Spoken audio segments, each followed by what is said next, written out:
All right, today we are going to start making a connection between our definite integrals and our indefinite integrals that we've studied so far. So go ahead and find in your notes packet, you should have a sheet that says from area under a curve to antiderivatives and the fundamental theorem of calculus. So before we get to that page officially, I'm just going to talk through a little bit of a reminder of what we know so far. So this right here we call a definite integral,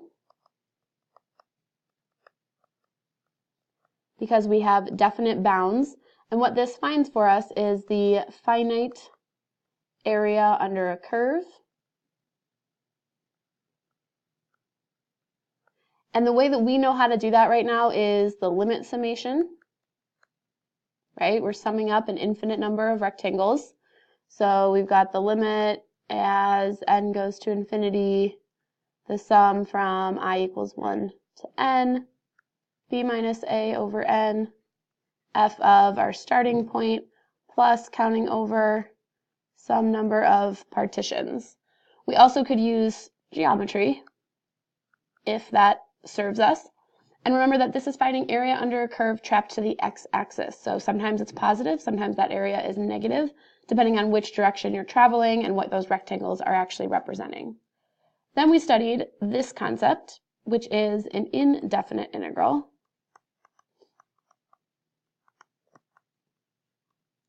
And what this finds for us is a family of functions whose derivative is little f. So what this really means is take the antiderivative. And right now our antiderivatives that we know involve the power rule, right? So usually for a derivative, we lower the power and multiply. For an antiderivative, we increase the power and divide because we've got this inverse operation happening. We also have our antiderivatives for our 6 trig identity functions for calculus that we know their derivatives, so therefore we can find their antiderivatives.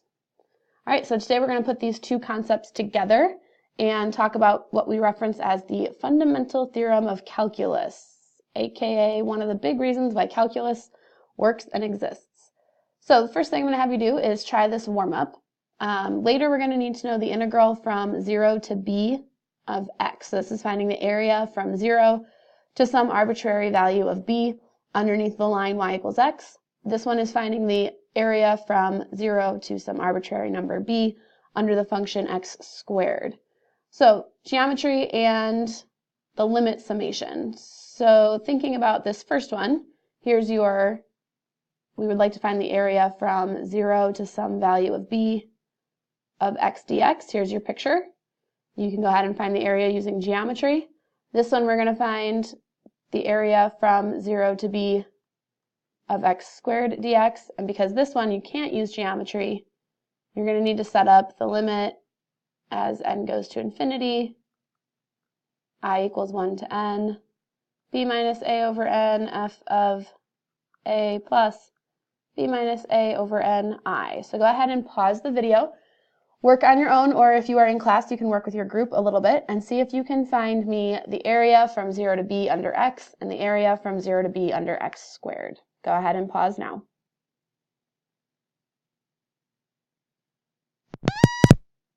All right, hopefully you took the time to really try these on your own and you didn't just press play again. So this one, I picked some arbitrary b value, and I know that this is going to create an isosceles right triangle that has a base of b and a height of b. So 1/2 base times base is 1/2 base squared, or b squared over 2. This one then is a little bit messier just because I need the limit summation, because x squared is not something I could use geometry for. So I went through and I showed all my steps, right? So you can look, but some of you have your shortcuts. Once you drop those sigmas, we should end up, I'm going to look at all this, right? Taking our f of b over ni, we plug that into the squaring function, because that's the function I'm finding the area underneath. Then I take this, clean this up, replace my sigma with my I squared formula. This is the expanded out version. This ends up being even in heaviness for the weight of the polynomial. So n cubed over n cubed is the part we look at, which means I'm looking at the leading coefficients, 2b cubed over 6, which simplifies to b to the third over 3, or 1/3 b cubed. Now hopefully you're looking at that and saying b to the third over 3, b to the second over 2, Seems like something we've been studying recently. So let's continue. In today's lesson, we're finding that connection between derivatives, antiderivatives, and the area under a curve question. So we're also going to work on finding those shortcuts so that this whole limit definition of the integral we will not have to use anymore. We could, just like we could still use the limit definition of the derivative, but it's a lot nicer to use the power rule or the product rule or the quotient rule. Today we're going to start learning some shortcuts for how to find the definite area under a curve. All right, so to do that, the best way to think about this is in terms of that position, velocity, acceleration that we've talked about before. It's our best real-world example for a Calculus 1 class. So this right here, I'm going to say this is a velocity graph. So this is v of t, which means this would be time. And let's go ahead and measure time in, we'll go hours. And we're going to measure velocity in miles per hour. So let's say that you are taking a road trip and you are casually driving at 60 miles an hour for the whole road trip. So we've got a nice constant velocity. Constant velocity, if you were to look at this and I asked you to find me the area under the curve between 0 and 2 of v of t. So I'm starting at 0, I'm going until 2. I would like to find this area. I could use geometry.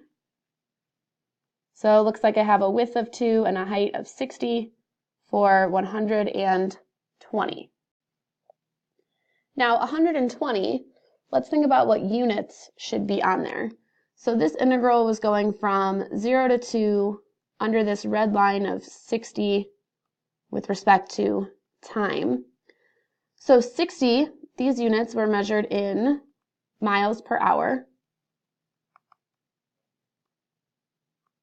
And then we multiplied by our change in time, which was hours. These cancel, and we are left with this representing 120 miles. Well, we know velocity is equal to the change in distance over the change in time. So if I take velocity times the change in time, right, clear that out from that side. If I take this, I should end up with my change in distance. Okay, well, let's think about how we know, does distance relate to velocity at all in terms of calculus? Hopefully you're saying distance has something to do with position, and position is the antiderivative of velocity. So now we got to be a little bit careful because this 120 miles came out positively for us because this whole thing was above the x-axis. But if we were to pick a more interesting velocity function, such as this one, now all of this area would be traveling to the right, so we're gaining position, and then this little piece would be losing position. So that suggests that our integral of velocity is actually representing our displacement. Good job, physics people, displacement. All right, so we've got some sort of relationship here. If we're thinking about rectangles and our units, this all makes sense. A height of miles per hour times a width of hours is going to result in a distance. Okay, a measurement of distance. Now, keep that in mind. We will continue to work with that concept, don't worry. But what this also suggests is that the area under a curve is something to do with the antiderivative. We have a connection here when we put it into real-world context with units, and we should be able to find that same connection with the warm-up that we did earlier. So earlier we had that the integral from 0 to b underneath x dx was equal to 1/2 b squared. And we also knew that the integral from 0 to b underneath x squared was equal to 1/3 b cubed. Okay, so we found both of these things. And if we look at this, well, x, the antiderivative is x squared over 2. I ended up with b squared over 2. The antiderivative of x squared should be x to the third over 3. I ended up with b to the third over 3. Okay, so what you might be saying is, well, Ms. Schwartz, that makes sense, because if you think about this triangle, the distance that you're going is b. So the general antiderivative is 1/2 x squared, but we're going to b, so then that's 1/2 b squared. Okay, I agree. This one, our general antiderivative should have been x to the third over 3, but we're going to a distance of b, so now I've got b cubed over 3. Good, we're seeing this connection, right? But our integrals don't always start at 0. What if I wanted to find the area from a to b under x dx? So let's say I pick an a value here, and I would like to find this blue area. Or let's say I pick a to b under x squared dx, and I want to find this area. I want you to pause for a second and think if you can come up with a way that we might be able to do this. Jot down some notes for yourself and then unpause. Think about the pictures. Okay, hopefully you took a moment to think. Well, if I want to go from a to b, I could find the big purple area, and I could subtract off this red area. So that red area is from 0 to a of x dx, which following our pattern should be 1/2 a squared. So that means that this blue area was the purple area, the big area, minus the little area. Right? Big area minus the little area would leave me with this blue trapezoid region. Okay, well, let's see if that works down here. If I take the big blue or the big purple area and I subtract off this little red area, well, the red area would be from 0 to a of x squared dx, following our pattern, would be 1/3 a cubed. Well, this area then would be the big purple area minus that red area. And that leaves me with this blue area, this weird shape going on that I couldn't use geometry for, but I could take the antiderivative of my function and plug in my top bound, then take the antiderivative of my function, plug in the bottom bound, and subtract those two. Dun, da, da, da, the fundamental theorem of calculus. If f is continuous from little a to b, then the integral from a to b of f of x dx, aka the area under the curve, right, that area in blue, is taking the antiderivative and plugging in b for the big purple area, minus the antiderivative and plugging in a for the little area.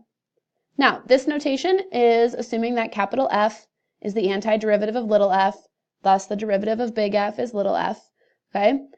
Thinking about that antiderivative notation that we've talked about before.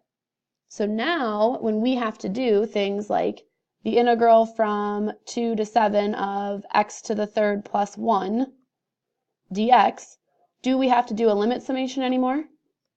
No. We have a shortcut, right? We can use our antiderivative to help us find the area under a curve. Okay, so there's our explanation. Our connection between the two is that instead of needing the full limit definition of the integral, we can now use antiderivatives, plugging in the top bound minus plugging in the bottom bound. So we're going to have one more video, and that one will do some practice problems for you to try, and then you'll get some time to work with this material.